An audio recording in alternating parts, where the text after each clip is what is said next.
my little pocket. Okay, remember 178 is just your outline. So Jessica, hang on, I don't have all my sheets together. I am in a disorder. Okay. I just wanted to check in to see how things were going for you since yesterday's processing session. I think it went well. I was wondering if I was gonna have like some dreams or something. I really didn't. I feel like I slept pretty good. I was having like just new thoughts around like, I think my mom, part of the way she parented was how she was raised and how she was taught to kind of stay small and some of that. And I kind of see some of those pieces, and in my family, there's a history of like anxiety and a lot of fears running through the family. So I think that was probably part of some of it too. Okay. Yeah. So kind of some of that generational anxiety about needing to be small for us to stay safe. Yeah, that's what I was thinking about. Okay. Yeah, and that was a new thought that I hadn't had. Then I also was thinking about, you know, like I was getting excited about working on like my website and doing things in the future, whereas a lot of times before, I think I shared this, like when we started talking about some of this, I had like this feeling in my chest, like almost like this weight. But when I started thinking, like right now, it's not there. Okay. Yeah. So that shift in the body's happened. Yeah, like to the point where when I feel it, it's like it makes me not want to do it. Yeah. And then it'll go away. But right now, it's more of like excitement, like, oh, okay, this could be fun, versus, oh, well, this goes wrong, or this could be bad, you know, like I had before. Okay, nice. Yeah. So seeing some differences in how it's manifesting in your body and different perspective on where some of this might have been coming from. Yeah.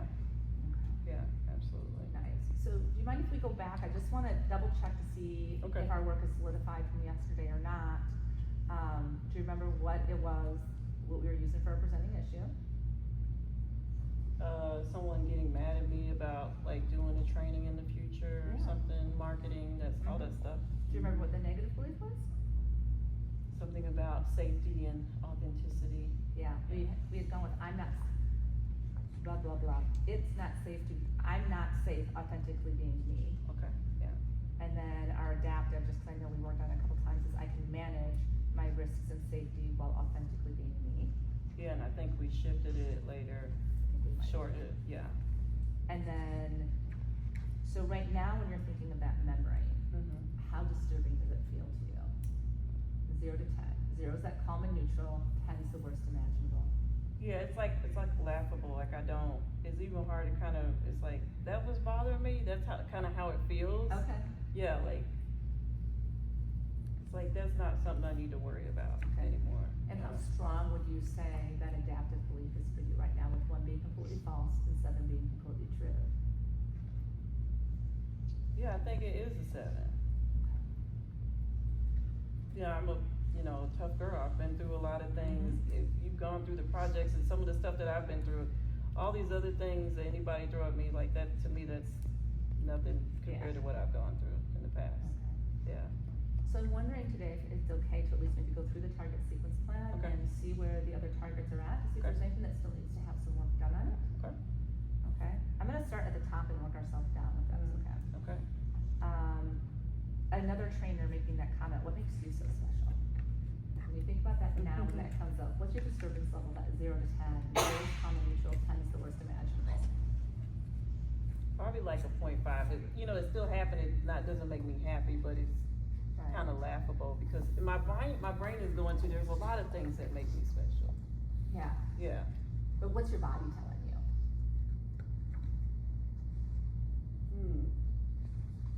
I think that's that 0.5. Body's the 0.5. Yeah. Okay. And let's go to the next one if you're okay. Okay. Being treated like family, and then when choosing to leave that place, being treated as a threat. That place of employment where that happened at. No, that doesn't bother me anymore. Nothing, okay. Nope. Okay. And the next work one we had was your Jessica?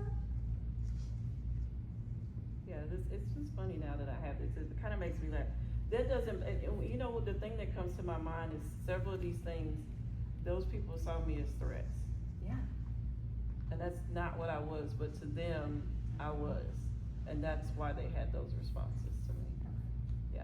So it sounds like your perspective of those situations has changed, Yeah. right? Off of your view of maybe what was driving it, not, Yeah. again, you talked earlier about not owning something, it's Absolutely. yours, and let it stay on someone else's plate. Yeah, and I look back and I remember the one lady who made that comment later when I mentioned, you know, I'm gonna be transitioning to a different place, you know. Mhm. And she's like, I knew you were gonna leave, thinking, how did you know I was gonna leave? I didn't even know I was going.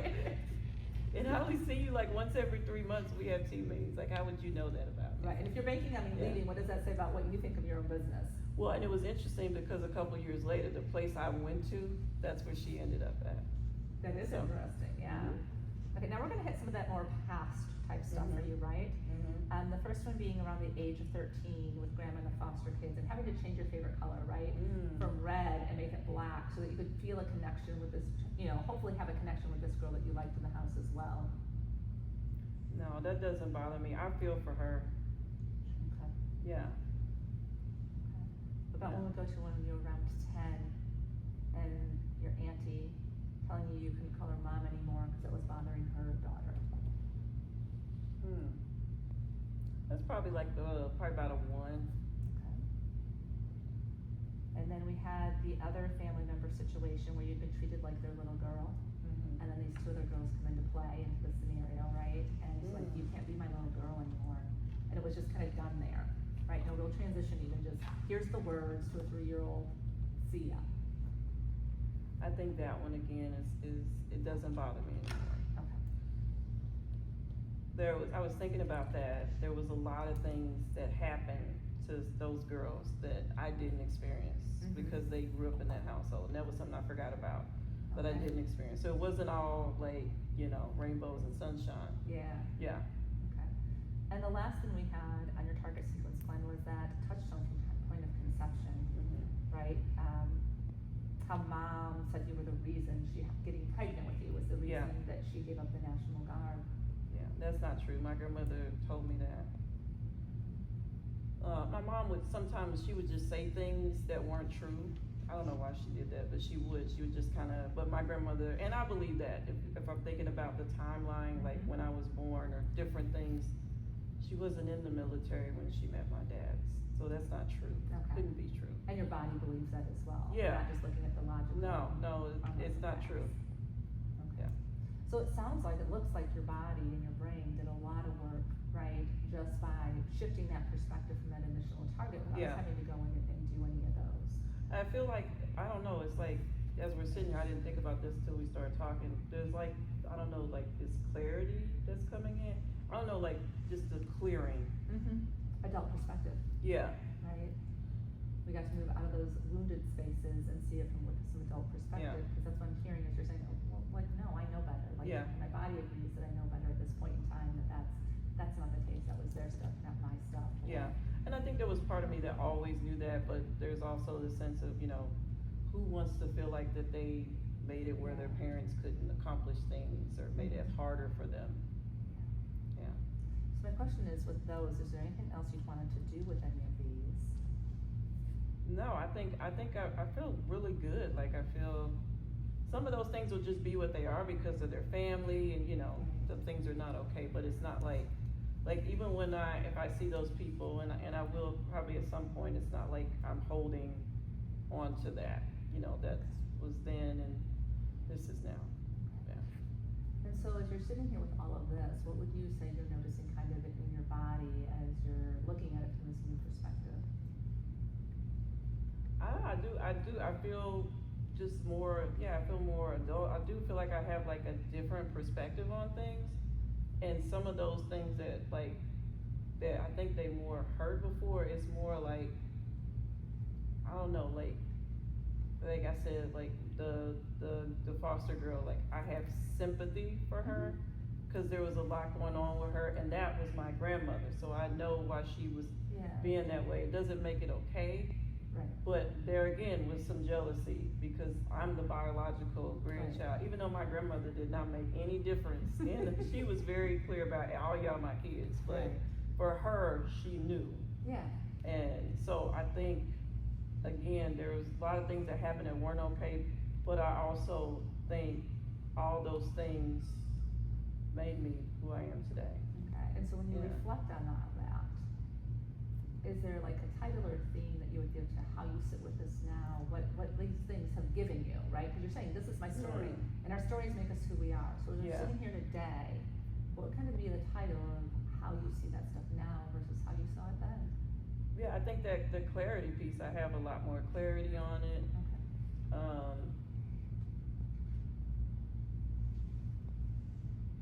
You know, I've grown up Christian and things and thinking about, you know, like we all have these callings and how, like, some people from the Bible, you know, they had these different traits and people are like, you're not right for that because of blah, blah, blah. Yeah. But they turned out to be just right for those things. Yeah.